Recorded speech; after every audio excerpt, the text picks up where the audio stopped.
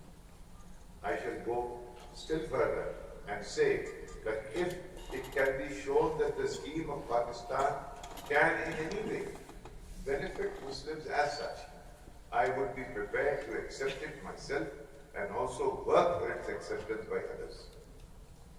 But the truth is that even if I examine the scheme from the point of view of the communal interests of the Muslims alone, I am forced to the conclusion that it can no way benefit them or allay their legitimate fears. Ab suniye, let us consider dispassionately.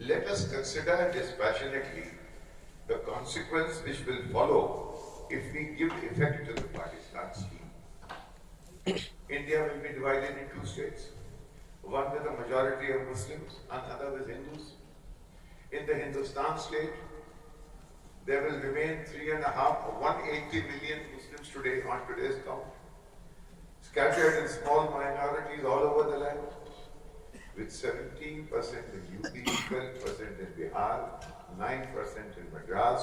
They will be weaker than they are today in Hindu majority provinces.